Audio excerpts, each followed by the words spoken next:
সংগঠন নাম বললাম না, নাম বলতে আমার শরম লাগে। গুপ্ত সংগঠন যারা করে তারা আওয়ামী লীগের সময় আওয়ামী লীগের সাথে ছিল এবং 5 তারিখের পরে তারা বাংলাদেশে উজ্জীবিত হয়েছে জামাত ইসলাম নামে। ভাই, জান্নাত দেওয়ার মালিক কে? আল্লাহ। জাহান্নাম দেওয়ার মালিক আল্লাহ। দুনিয়ার কোনো মানুষ সে ক্ষমতা আছে জান্নাত জাহান্নাম দেওয়ার? নাই। কিন্তু কিছু গুপ্ত সংগঠন, নাম বললাম না, নাম বলতে আমার শরম লাগে।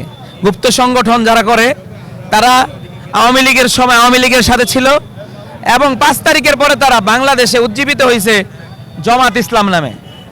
তারা জামাত ইসলাম নামে উজ্জীবিত হয়ে তারা এইসব প্ররোচনা প্রপাগান্ডা ছড়াচ্ছে এবং তারা আওয়ামী লীগকে সাথে নিয়ে পথ চলছে। তারা চিন্তা করছিল এই বাংলাদেশটাকে তারা বাংলাদেশের মানুষকে ভুলভাল বুঝিয়ে, শেখ হাসিনার মতো ভুলভাল বুঝে বাংলাদেশকে একটা ভুল পথে নিয়ে যাবে। কিন্তু বাংলাদেশের সাধারণ জনগণ, বর্তমান জনগণ দেশনায়ক তারেক রহমানকে বাংলাদেশ এখন প্রয়োজন ছিল।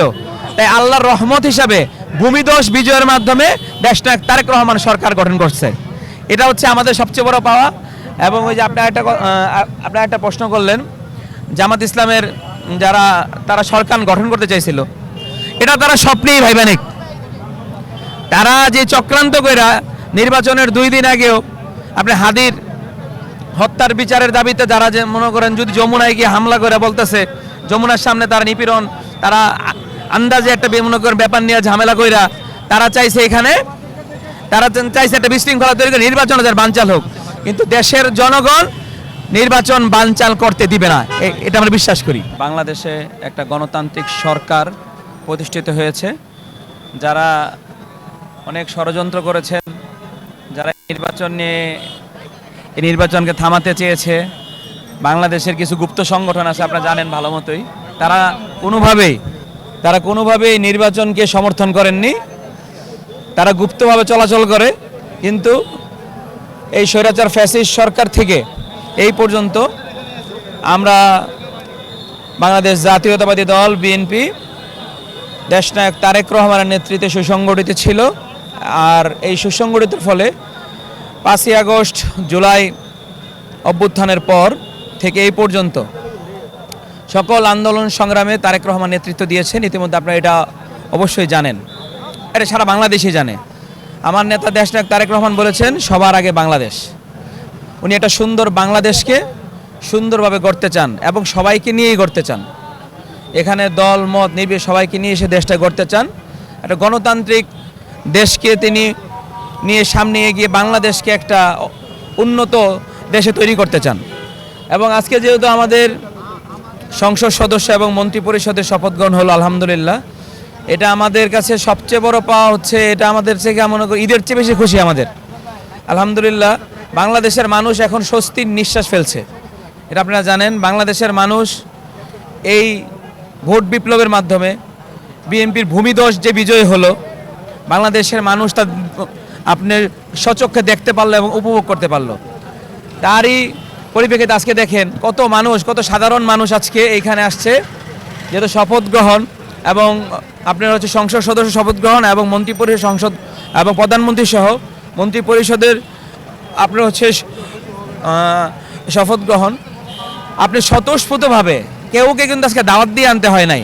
মানুষ যার স্বইচ্ছায় আজকে চলে আসছে একটা ইতিহাসের সাক্ষী হতে। যেমন আমিও আসছি এখানে, ইতিহাসের সাক্ষী হতে আসছি। এটা দীর্ঘ 17 বছর পর একটা সুন্দর গণতান্ত্রিক নির্বাচনের মাধ্যমে গণতান্ত্রিক সরকার গঠন হচ্ছে ইনশাল্লাহ। এটা বাংলাদেশের মানুষের জন্য সবচেয়ে বড় পাওয়া। এবং দেশনায়ক তারেক রহমান উনি বাংলাদেশের মাটিতে যেদিন পা রেখেছিলেন, তিনি সেদিন বলেছিলেন, we have a plan for the people for the country. তিনি বাংলাদেশের মানুষের জন্য একটা সুদৃঢ় সুন্দর প্ল্যান রেখেছেন অবশ্যই। এবং সেই প্ল্যান মতো তিনি নির্বাচনের পর থেকে কাজ শুরু করছেন, সুন্দর কাজ। এই সুন্দর কাজ আপনি ইতিমধ্যে দেখতে পাচ্ছেন। তার মধ্যে উনি সাধারণ মানুষের সাথে মিশে যাচ্ছেন। উনি যেখানেই যাচ্ছেন একদম হ্যামিলনের বাসিওয়ালার মতো হয়ে যাচ্ছেন। মানুষজনকে ডাইকে আনতে হয় না, অনেক সংগঠন গুপ্ত সংগঠন লোকদের ডাইকা দাওয়াত দিতে হয়, কিন্তু দেশনায়ক তারেক রহমান যেখানে যায় সেখানে জনসমাগম ভরে যায় ইনশাল্লাহ। ইতিমধ্যে আপনারা আরও জানেন, যেহেতু এত কষ্টের পর এত সাধনার পর আমাদের অনেক ভাইদের শহীদের বিপ্লবের বিনিময়ে আজকে আমরা সুন্দর বাংলাদেশ 2024-এর পর 24 জুলাইয়ের পর আমরা সুন্দর বাংলাদেশ পেয়েছি। আলহামদুলিল্লাহ। ইনশাল্লাহ সামনে তারেক রহমান যেহেতু প্রধানমন্ত্রী হয়েছেন, আলহামদুলিল্লাহ আলহামদুলিল্লাহ, ইনশাল্লাহ বাংলাদেশ সুন্দরভাবে পরিচালিত হবে এবং বাংলাদেশের জনগণ তাকে সমর্থন করে। কারণ হচ্ছে বিএনপি হচ্ছে আপনার জনসাধারণের দল, সাধারণ মানুষের দল, এবং যেহেতু সাধারণ মানুষ নিয়ে সে রাষ্ট্র কাঠামো গঠন করতেছে, সাধারণ মানুষের মাধ্যমে আগামীর বাংলাদেশ সুন্দর হবে ইনশাল্লাহ।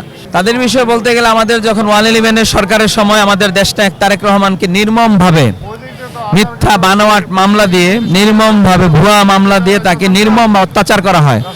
অত্যাচার করার প্রেক্ষিতে তাকে উন্নত চিকিৎসার জন্য দেশের বাইরে যেতে হয়।